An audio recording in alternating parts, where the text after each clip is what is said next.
بسم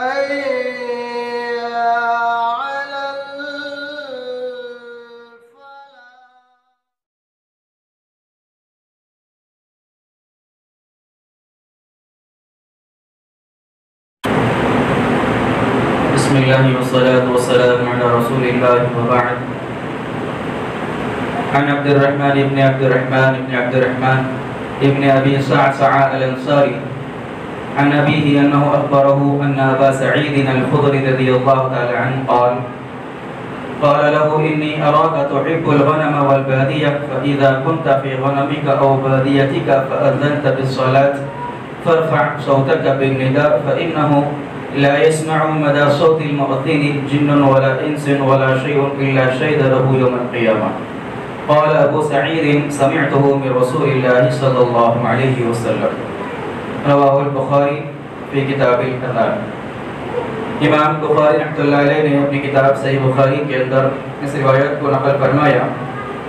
حدیث کے راوی حضرت عبداللہ ابن عبد الرحمن ابن ابی صعصع رضی اللہ تعالی عنہ ہیں. وہ فرماتے ہیں کہ ابو سعید الخدری رضی اللہ تعالی عنہ نے مجھ سے کہا. ابو سعید خدری نے حضرت عبداللہ ابن عبد الرحمن ابن صعصع سے کہا کہ میں دیکھتا ہوں کہ تم کو گاؤں کی اور قریے کی زندگی زیادہ محبوب ہے اور تم اپنے جانوروں کے ساتھ اپنے چوپایوں کے ساتھ مشغول ہوتے ہو. پھر کہا کہ جب کبھی تم اپنے قریے میں ہو اور اذان کا وقت ہو، نماز کا وقت ہو، تو اذان دیا کرو اور اذان کے اندر اپنی آواز کو زیادہ بلند کیا کرو، اونچی کیا کرو.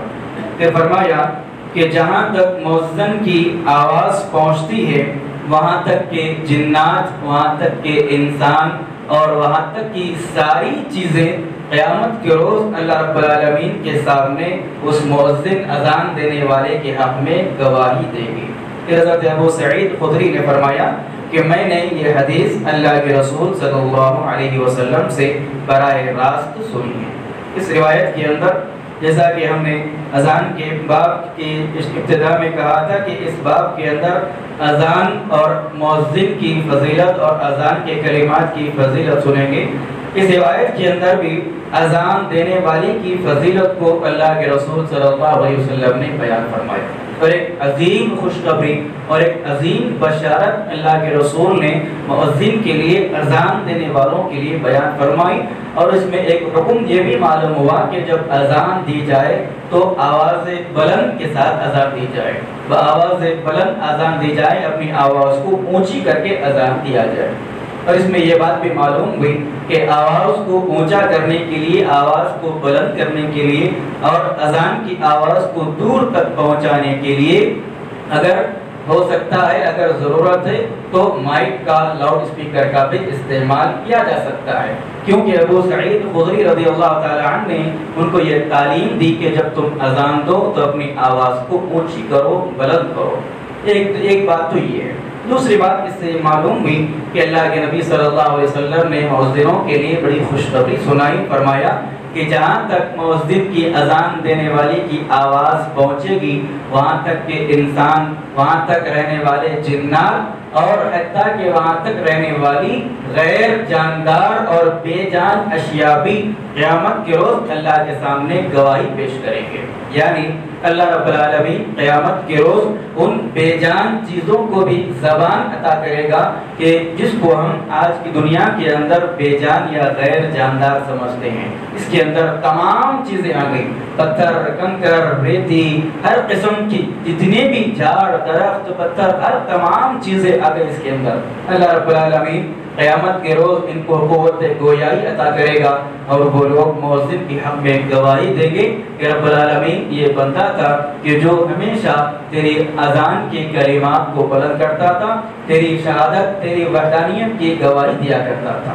لہذا یہ مؤذن کا مقام اور اذان دینے والے کی فضیلت اللہ کے رسول صلی اللہ علیہ وسلم نے بیان کی. اس سے معلوم یہ ہوا کہ مؤذن معاشرے کا کوئی پچھڑا ہوا شخص نہیں ہونا چاہیے. یعنی جس طریقے سے ہمارے معاشرے کے اندر ہمارے سماج کے اندر اور ہماری سوسائٹی کے اندر مؤذن کا مقام اور مرتبہ ہم نے آج بالکل گرا کے رکھ دیا۔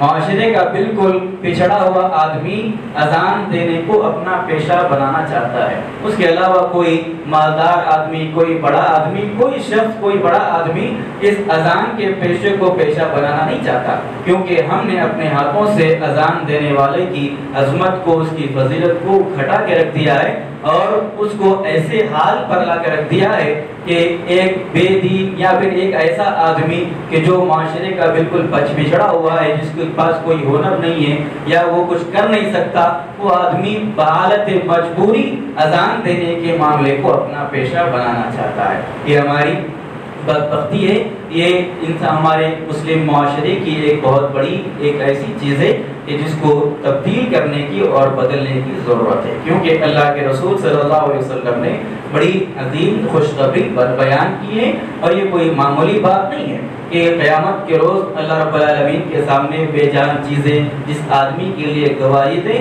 وہ آدمی کوئی معمولی آدمی نہیں ہو سکتا۔ اللہ رب العالمین کی نگاہ میں اس کی بڑی عظمت اور اس کی بڑی بلندی ہے۔ رب العالمین سے دعا ہے اللہ تعالی ہم تمام کو اللہ کے رسول صلی اللہ علیہ وسلم کی ان سنتوں کو جاننے، سیکھنے، سمجھنے، اس پر عمل کرنے کی توفیق عطا فرمائے، آمین۔ سبحانک اللہم و بحمدک، اشہد ان لا الہ الا انت، استغفرک و اتوب الیک۔